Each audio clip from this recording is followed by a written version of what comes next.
Chemistry part 1 बेसी third final year इकाई 3 प्रश्न 14 धातु कार्बोनिल किसे कहते हैं।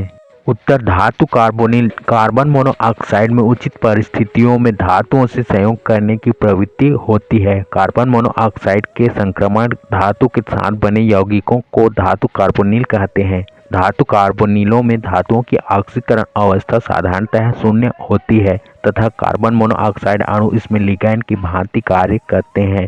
धातु कार्बोनिलों को धातु परमाणुओं की संख्या के आधार पर वर्गीकृत किया जाता है। एक नाभिकीय या मोनोन्यूक्लियर धातु कार्बोनिल, 2 द्विनाभिकीय धातु कार्बोनिल, 3 बहुनाभिकीय या पॉलीन्यूक्लियर धातु कार्बोनिल। तो चलिए शुरू करते हैं। प्रश्न 16 एक नाभिकीय धातु कार्बोनिल के सामान्य गुण का वर्णन कीजिए।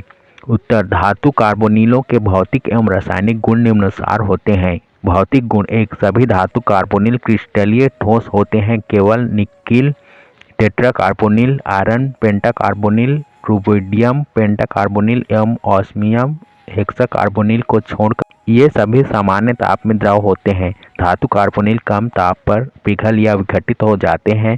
2 ये रंगीन व रंगहीन दोनों प्रकार के होते हैं। जैसे कोबाल्ट कार्बोनिल के क्रिस्टल नारंगी होते हैं। आयरन पेंटाकार्बोनिल पीला द्रव होता है जबकि निकिल टेट्राकार्बोनिल रंगहीन होता है।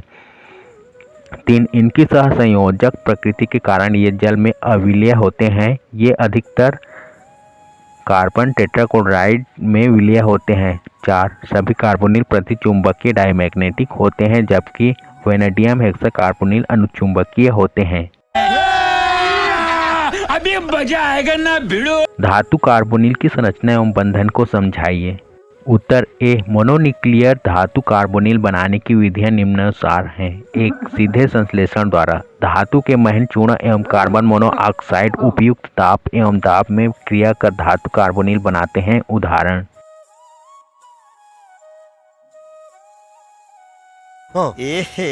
रहा नहीं जाता, तड़प ही ऐसी है ना।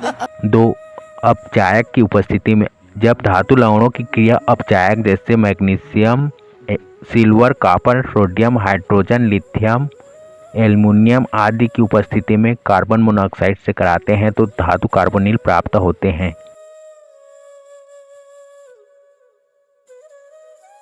3 गिग्नार्ड अभिकर्मकों द्वारा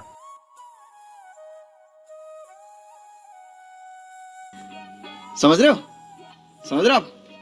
हो ना। रासायनिक गुण 1 प्रतिस्थापन अभिक्रियाएं। इन अभिक्रियाओं में कार्बन मोनोऑक्साइड समूह का प्रतिस्थापन एक दंतीय लिगैंडों जैसे एल्किल या aryl CnR, Pr3, PCl3, PYCH3OH आदि से किया जा सकता है।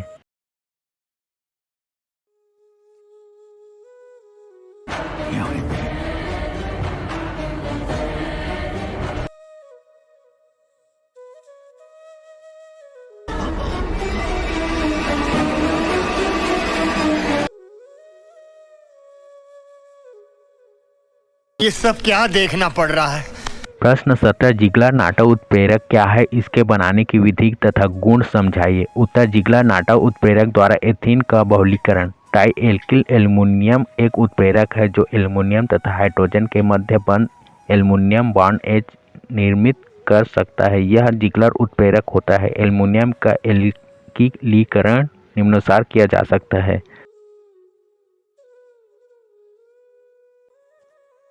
यह द्विमर डाइमर के रूप में होता है जिसकी संरचना निम्नानुसार होती है।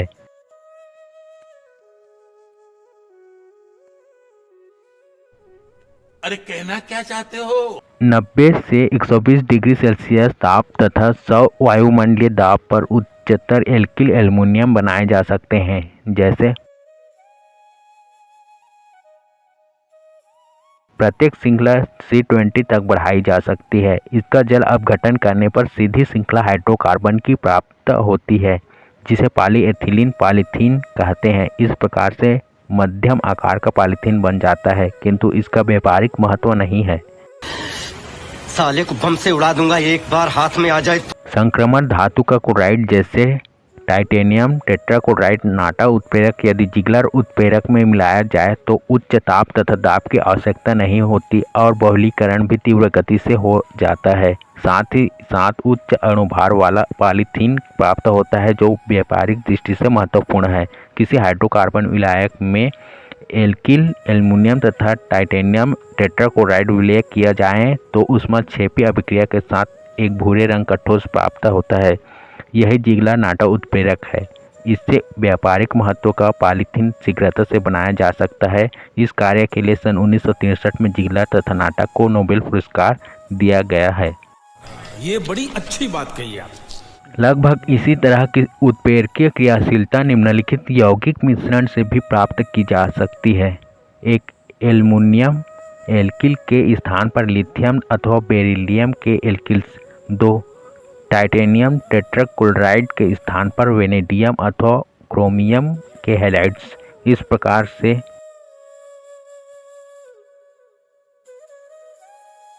जिगलर नाटा उत्प्रेरक व्यापारिक दृष्टि से अत्यंत महत्वपूर्ण है। इससे त्रिमीय रूप से नियमित बहुलक बनाए जा सकते हैं जिनमें जुड़ने वाली अणु इकाइयों का उन्मुखीकरण एक जैसा होता है।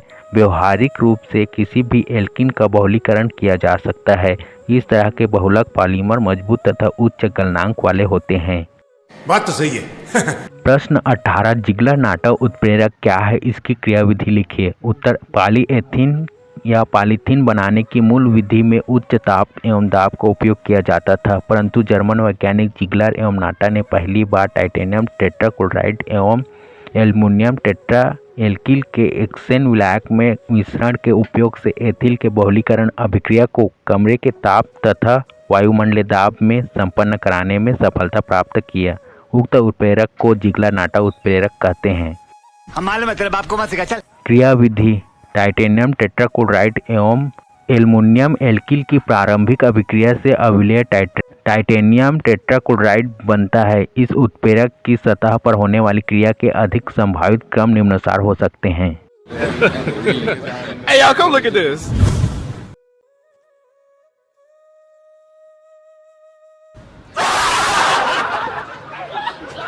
जिगलर नाटा के साथ संभावित बहुलीकरण।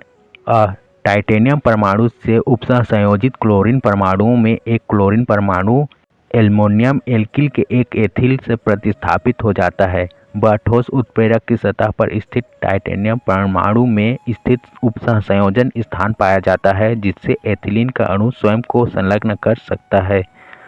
अगले क्रम में एथिल समूह का अभिगमन एथिलीन की ओर हो जाता है। इस प्रक्रिया को शीश निवेशन कहते हैं। शीश निवेशन के परिणाम स्वरूप एथिल समूह का स्थान रिक्त हो जाता है जहां दूसरा एथिलीन अणु जुड़ जाता है तथा पद अ एवं ब पुनः दोहराया जाता है तथा यह क्रम आगे भी जारी रहता है। एल्कीनों के शीश निवेशन के कारण बनने वाले पॉलीमर उत्पाद त्रिविम नियमित पाए जाते हैं। इस प्रक्रिया से प्राप्त उत्पाद को जल या एल्कोहल के साथ जल अपघटित करने पर उत्प्रेरक हट जाता है। इस प्रकार प्राप्त पॉलीमर उच्च घनत्व पॉलीथीन कहलाते हैं जिनका घनत्व 0.95 से 0.97 ग्राम सेंटीमीटर घात -1 एवं गलनांक 135 डिग्री सेल्सियस होता है। इनका अणु भार 20,000 से 30,000 पाया जाता है। क्या बात है सर, क्या बात है सर, क्या बात, ये बात है। अरे सर क्या बात है। प्रश्न 19 मोनोन्यूक्लियर कार्बोनिलों में बंध की प्रकृति की व्याख्या कीजिए। उत्तर धातु कार्बोनिलों में बंधन की प्रकृति। धातु कार्बोनिलों को इलेक्ट्रॉन दाता डोनर कार्बन मोनोऑक्साइड तथा निकेल आयरन व कोबाल्ट जैसे शून्य संयोजी संक्रमण धातुओं के बीच बने उपसंयोजन यौगिकों के रूप में माना जाता है। कार्बन मोनोऑक्साइड अन्य सभी कार्बोधात्विक लिगैंडों की तुलना में सर्वाधिक महत्वपूर्ण लिगैंड है जिसका विस्तृत अध्ययन किया जा चुका है। यह तथाकथित पाईग्राही लिगैंडों पाई एक्सेप्टर लिगैंड्स के समूह के लिए प्रोटोटाइप है। कार्बन मोनोऑक्साइड पाईग्राही लिगैंडों से धातुओं के बंधन के लिए दृष्टांत प्रस्तुत करता है। कार्बन मोनोऑक्साइड अणु का संयोजी बंध संरचना 2 अनाबंधी इलेक्ट्रॉन युग्म को प्रदर्शित करती है। भाई साहब कुछ ज्यादा नहीं हो गया? मुक्त कार्बन मोनोऑक्साइड अणु में पाए जाने वाले बंधन के लिए न्यूनतम विचार को चित्रों द्वारा प्रदर्शित किया गया है। यह विषम नाभिकीय द्विपरमाणुक अणु कार्बन मोनोऑक्साइड के लिए क्रमबद्ध आणविक कक्षक ऊर्जा स्तर आरेख है, जिसमें ऑक्सीजन परमाणु के परमाणविक कक्षक AOS की स्थिति कार्बन की तुलना में गहरी डी पर प्रदर्शित की गई है, क्योंकि ऑक्सीजन पर उच्चतर प्रभावी नाभिकीय आवेश होता है। परिणाम स्वरूप ऑक्सीजन का अबंधी बॉन्डिंग आणविक कक्षकों MOS में अधिक योगदान पाया जाता है तथा कार्बन का प्रतिबंधी एंटी बॉन्डिंग आणविक कक्षकों में अधिक योगदान पाया जाता है। इस ऊर्जा आरेख में कार्बन एवं ऑक्सीजन के sp संकरण को सम्मिलित नहीं किया गया है। तू समझा? हाँ।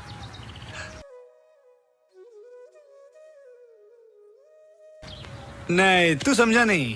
धातु कार्बोनिल यौगिकों में कार्बन मोनोऑक्साइड लिगैंड के कार्बन परमाणु द्वारा एकाकी इलेक्ट्रॉन युग्म युक्त सिग्मा कक्षक का अतिव्यापन धातु के रिक्त सिग्मा कक्षक के साथ होकर Lm सिग्मा बंध बनाता है। इसके साथ ही लिगैंड का पाई स्टार प्रतिबंधी कक्षकों का धातु के पाई सममिति वाले भरे हुए फील्ड डी कक्षकों के साथ अतिव्यापन होता है, जिसके परिणाम स्वरूप धातु पर संचित ऋणावेश की अधिकता धातु के लिगैंड की ओर विस्थापित होती है। यहाँ लिगैंड के पाई स्टार प्रतिबंधी कक्षक रिक्त होते हैं, इसलिए ये लुईस अम्ल है, जिसे पाई अम्ल भी कहते हैं, तथा धातु के लिगैंड की ओर इलेक्ट्रॉन के दान को पश्चबंधन बैक बॉन्डिंग कहते हैं।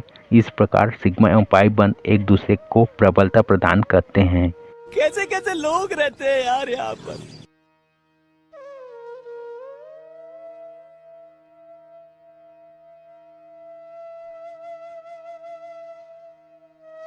ये चुप है।